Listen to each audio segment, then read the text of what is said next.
আমার চাকরিটা একটু অদ্ভুত ধরনের। হয়তো এমন চাকরি খুব কম মানুষই করে। আমি এমন কাজ করি যেখানে সেই মানুষটার সাথে আমার কোনো ব্যক্তিগত শত্রুতা থাকে না। এমনকি আমি তাকে ভালোভাবে চিনিও না। তবুও আমাকে তার মৃত্যুদণ্ড কার্যকর করতে হয়। কি আর করা? এটাই আমার কাজ। আমি আমার জীবনের এমন একটা বাস্তব ঘটনা আপনাদের সাথে শেয়ার করব, যা হয়তো আপনারা আগে কখনো শোনেননি। আমি এই গল্পটা আগে কাউকে বলিনি। কিন্তু এটা আমার মনের মধ্যে একটা বোঝার মতো হয়ে আছে। আজ যদি আমি এই গল্পটা না বলি, হয়তো আমি শান্তিতে মরতেও পারবো না। এখন আমার বয়স ৮০ বছর হয়ে গেছে, আর আমি অবসর নিয়ে নিয়েছি। কিন্তু এই গল্পটা আমি আপনাদের অবশ্যই শোনাবো, কেননা আপনাদেরও এই মানুষটার সম্পর্কে জানা উচিত। আমি এই মানুষটাকে ভালোও বলবো না, আবার তার সম্পর্কে না বলেও থাকতে পারবো না। কেননা এই মানুষটার মধ্যে যে সাহস আর চতুরতা দেখেছি, আপনারা হয়তো এমন সাহস আর চতুরতা আগে কখনো দেখেননি বা শোনেননি। তাই আমি এই গল্পের শেষে আপনাদের মতামত জানতে চাইব যে, আপনারা এই মানুষটার সম্পর্কে কী ভাবেন? সে যা করেছে তা কি ঠিক করেছে নাকি ভুল?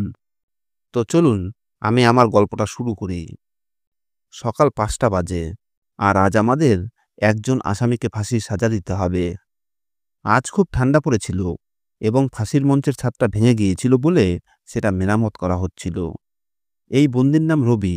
সে নিজের কাকাকে খুন করেছিল, তাই তাকে ফাঁসির সাজা দেওয়া হয়, যেটা পূরণ করার সময় এসে গেছে। আমি এই জেলের জেলার। আজ সকালে আমরা তাকে ফাঁসির মঞ্চের দিকে নিয়ে যাচ্ছিলাম। এমন পরিস্থিতিতে সাধারণত চারিদিকে নীরবতা বিরাজ করে, কেননা বন্দীরা খুব চিন্তিত এবং ভীত হয়ে থাকে। কেউ কেউ ভয় পেয়ে চিৎকার করতে শুরু করে, কিন্তু এই লোকটা একদম চুপচাপ আমাদের সাথে যাচ্ছিল। সে এমনভাবে হাঁটছিল যেন তাকে বলা হয়েছে, আজ তোমাকে নোবেল পুরস্কার দেওয়া হবে, তাই তুমি তোমার পুরস্কার নিয়ে যাও। শুধু তাই নয়, তার মুখে হাসিও ছিল, তার চোখে মুখে ভয়ের কোনো ছাপও ছিল না। মৃত্যু এমন একটা জিনিস যেখানে সাহসী থেকে সাহসী মানুষও ভয় পায়, কিন্তু এই লোকটার মধ্যে ভয়ের কোনো লক্ষণই ছিল না। আমি অবাক হয়ে তার দিকে তাকিয়ে বললাম, তোমার যদি কান্না না পায়, তবুও অন্তত এভাবে হেসো না। সেই লোকটা বলল, আপনি যদি আমার হাসির কারণ জানেন, তবে আপনিও হতবাক হয়ে যাবেন।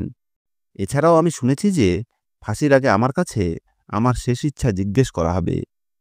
সে একজন প্রায় ৬.৫ ফুট লম্বা চওড়া হাট্টা কাট্টা মানুষ, যে একজন রাজমিস্ত্রি, তাই মানুষের বাড়ি তৈরি করার কাজ করত।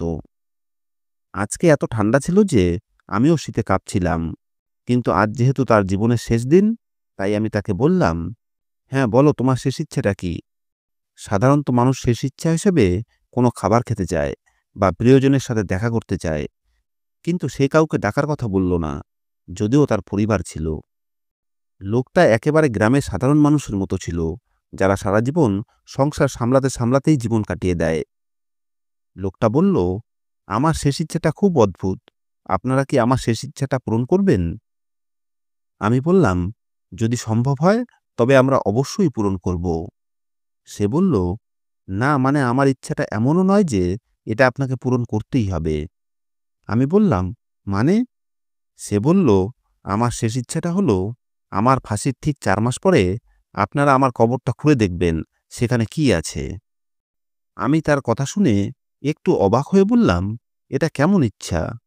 সে বলল, এটাই আমার শেষ ইচ্ছা। আমার এই ইচ্ছাটা পূরণ করলে আপনি কখনোই আমাকে ভুলতে পারবেন না। সে আরো বলল, ঠিক ৪ মাস পরে আপনারা আমার কবরটা খুঁড়বেন, আর আমার খবর খোঁড়ার অনুমতি আমি আমার জীবদ্দশাতেই দিয়ে যাচ্ছি। আমার কবরটা আপনারা খুললে বুঝতে পারবেন যে কেন আমি এই ইচ্ছাটা প্রকাশ করেছিলাম। আমি বললাম, ঠিক আছে। এরপরে আমি তার ফাইলে তার শেষ ইচ্ছাটা লিখে রাখলাম, কেননা আমাদের সবকিছুর রেকর্ড রাখতে হয়। ফাইলে তার বাড়ির ঠিকানা আর তার সম্পর্কে সমস্ত তথ্যও ছিল। লোকটা এই দুনিয়া থেকে চলে গেল। জেলে ফাঁসির পরে চারিদিকে এমন নিস্তব্ধতা নেমে আসে, যেন পুরো দুনিয়াটাই চুপ হয়ে গেছে। এরপরে তার মৃতদেহ তার বাড়িতে পাঠিয়ে দেওয়া হলো, আর আমি আমার কাজে ব্যস্ত হয়ে গেলাম। কিন্তু আজ প্রায় ২ মাস হয়ে গেছে, তবুও সে এখনও সব সময় আমার স্বপ্নে আর চিন্তায় ঘুরপাক খায়, আর আমি তার কথাই ভাবতে থাকি। মাঝে মাঝে আমি ক্যালেন্ডারের দিকে তাকাই আর ভাবি, সে বলেছিল ৪ মাস পূর্ণ হলে তার কবর খুঁড়তে। এভাবেই দেখতে দেখতে পুরো 4 মাস কেটে গেল। তখন আমি ভাবতে লাগলাম, এটাও তো হতে পারে যে সে ফাঁসির আগে এমনিতেই কিছু উল্টোপাল্টা কথা বলে গেছে। হয়তো সে ভেবেছিল দুনিয়া থেকে যাওয়ার আগে একটা অদ্ভুত সাসপেন্স দিয়ে যাওয়া যাক। কিন্তু এটাও তো ঠিক যে সে নিজেই তার কবর খোঁড়ার অনুমতি দিয়েছে। তাই আমি একবার সেটা করে দেখতে চাই। 4 মাস হয়ে গেলে আমি আমার পুরো টিমকে সাথে নিয়ে কবর খোঁড়ার জন্য রওনা দিলাম। আমি আমার মোবাইলের ক্যামেরাও চালু করে রেখেছিলাম, যাতে আমি রেকর্ড করতে পারি যে তার কবরের ভেতরে কি এমন আছে। সে কি প্রমাণ করতে চেয়েছিল? যে সে নির্দোষ? কিন্তু সে তো নিজেই তার অপরাধ স্বীকার করে নিয়েছিল যে সে তার বড় জ্যাঠাকে হত্যা করেছে। সে নিজেই আদালতে দাঁড়িয়ে বলেছিল, আপনারা যা খুশি সাজা দিন, আমার আর কিছু বলার নেই। আমার সঙ্গে যারা এসেছিল, আমি তাদের কবর খোঁড়ার ইঙ্গিত দিলাম। কিছুক্ষণ পরে সেখানে এক মৌলবি সাহেব এলেন এবং তিনি বললেন, আপনারা এসব কি করছেন? এসব করা খুব বড় পাপ, আর আপনারা এসব কার অনুমতিতে করছেন? আমি তাকে বললাম, এই যে কবরটা খোঁড়া হচ্ছে আর এখানে যে শহীদ আছে, সে নিজেই এর অনুমতি দিয়ে গেছে। আমার কথা শুনে মৌলবি সাহেব অবাক হয়ে বললেন, এ কেমন লোক যে মরার আগে নিজের কবর খুঁড়ে দেখার অনুমতি দিয়ে গেল? আমরা পুলিশের লোক ছিলাম দেখে মৌলবি সাহেব বেশি তর্ক করলেন না, বরং তিনি সেখানেই দাঁড়িয়ে আমাদের কাজ দেখতে লাগলেন। কাজ শুরু হলো, আর আমি অস্থিরভাবে তাকিয়েছিলাম যে কবরের ভিতরে কি এমন হতে চলেছে। সাধারণত কবর খোঁড়া হলে সেখান থেকে দুর্গন্ধ বের হয়, কেননা মাত্র 4 মাস হয়েছে। কিন্তু এই কবর থেকে সেরকম কিছুই হলো না। এটা দেখে মৌলবি সাহেব বললেন, মনে হচ্ছে কোনো নেকবান্দা ছিল, তাই কোনো দুর্গন্ধ বের হচ্ছে না। আমি বললাম, আমার মনে হয় না সে নেকবান্দা ছিল, কেননা সে যদি নেকবান্দা হতো তাহলে তাকে জেলের ভেতরে থাকার সময় নামাজ পড়তে বা কোরআন পড়তে দেখতাম। যখন কোনো বন্দীকে মৃত্যুদণ্ড দেওয়া হয়, তখন তারা মুসলমান হলে নামাজ ও কোরআনের প্রতি মনোযোগী হয়ে ওঠে, আর হিন্দু হলে গীতা ভাগবত এবং ভগবানের প্রতি মনোযোগী হয়ে ওঠে, কারণ তারা জানে ঈশ্বরের কাছে তারা কি মুখ নিয়ে যাবে। কিছুক্ষণ পর কবর পুরোপুরি খোঁড়া হলো। এবার কাঠের পাটাতন সরানোর পালা। কাঠের পাটাতন সরানোর পর যে দৃশ্য আমাদের চোখের সামনে ভেসে উঠল, তা দেখে আমাদের সকলের চোখ ছানাবড়া হয়ে গেল, আর আমার পায়ের নিচ থেকে মাটি বেরিয়ে গেল। এরপরে আমি তাড়াতাড়ি করে সেখান থেকে চলে এলাম, কেননা আমাকে এখনই তার বাড়িতে যেতে হবে। তার বাড়ি খুঁজে পেতে আমার একটু অসুবিধা হলো।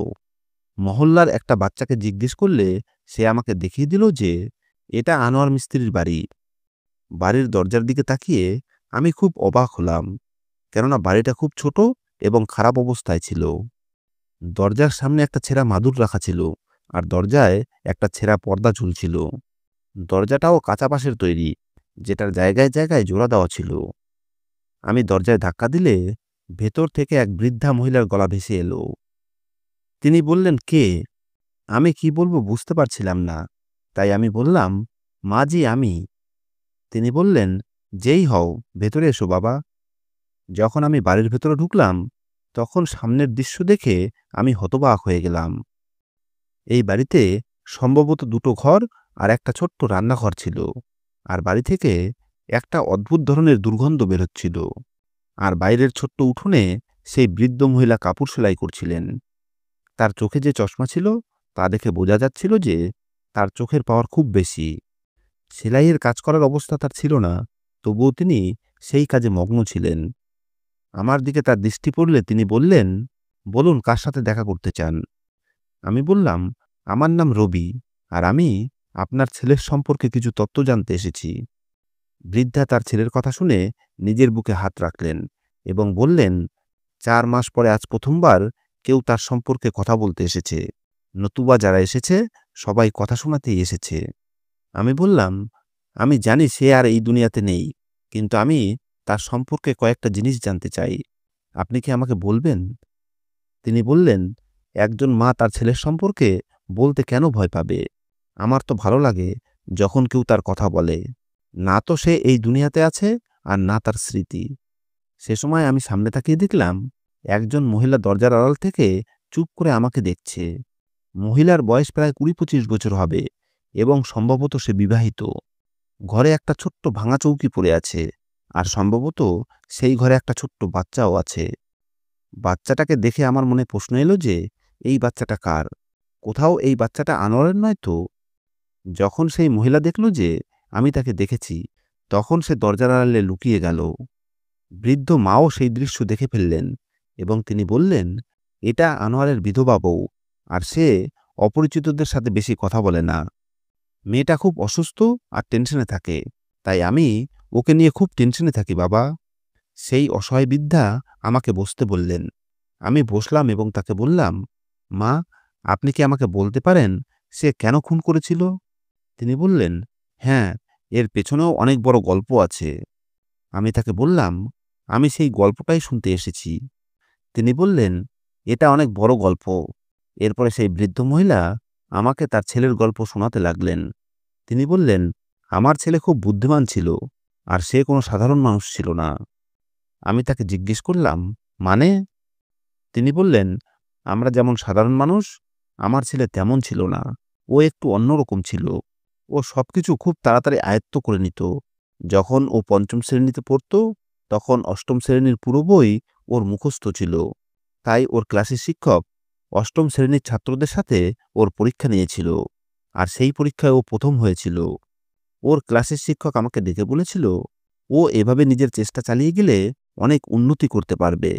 কিন্তু আমার ছেলে বেশি দূর অবধি লেখাপড়া করেনি, 12 ক্লাস অবধি পড়ে তারপরে ছেড়ে দেয়। এরপরে সে রাজমিস্ত্রির কাজ শিখতে শুরু করে। তার সবকিছু শেখার খুব আগ্রহ ছিল, তাই সে ছোট জায়গাতেও খুব সুন্দর বাড়ি তৈরি করতে পারত। আমার ছেলে খুব বুদ্ধিমান ছিল। সে একবার যে কাজ দেখত, সেটাই খুব তাড়াতাড়ি শিখে নিত। এমন কোনো কাজ ছিল না যা সে পারত না।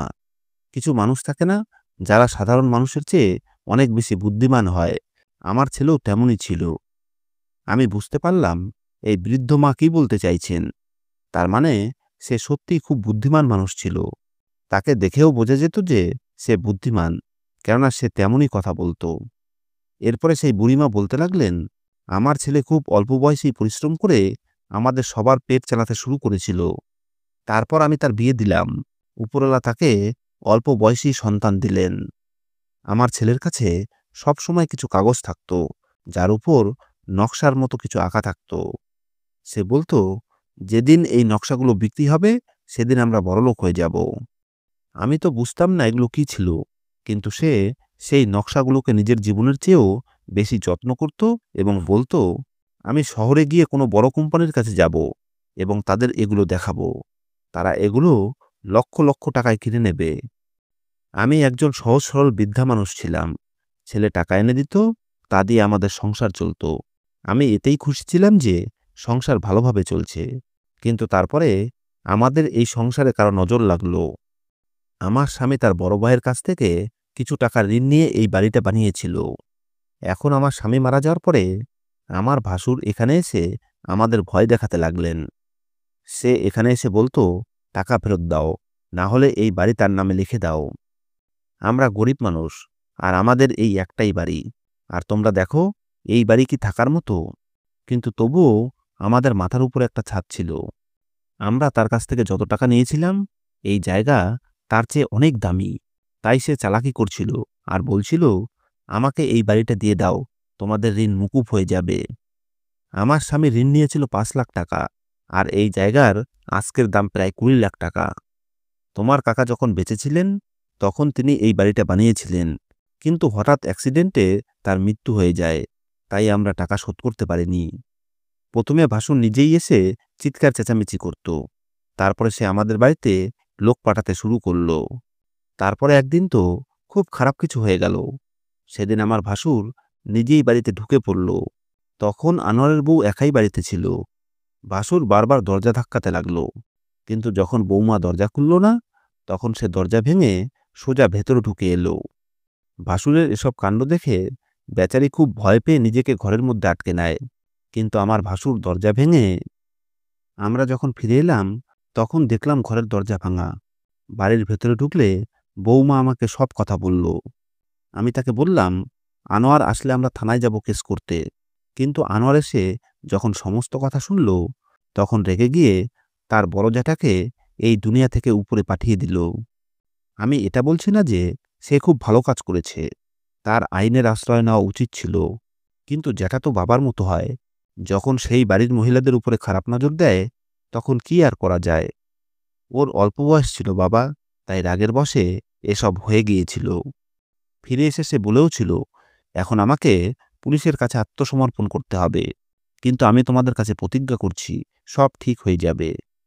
আমি আজও তার এই কথার মানে বুঝতে পারিনি যে, যখন সে এই দুনিয়া থেকে চলেই যাবে, তখন সবকিছু ঠিক হবে কিভাবে। কারণ আমরা জানতাম, পুলিশ তাকে ধরলে তার ফাঁসির সাজা হবে। কিন্তু চলে যাওয়ার সময় আনোয়ার বারবার বলছিল, তোমরা সাহস হারাবে না, ভয় পাবে না, আমি সব ঠিক করে দেব। সে তো এখন মাটির নিচে চলে গেছে, তাই এখন আমার ছেলে কোথা থেকে আসবে? তার এসব কথা শুনে আমি তাকে বললাম, একটা গুরুত্বপূর্ণ ঘটনা ঘটেছে, কিন্তু আমি এখন আপনাকে বলতে পারছি না। তবে আপনার ছেলে খুব বুদ্ধিমান মানুষ ছিল, এবং সে যা বলেছিল সেটা মিথ্যা ছিল না। নিশ্চয়ই তার কোনো মানে আছে।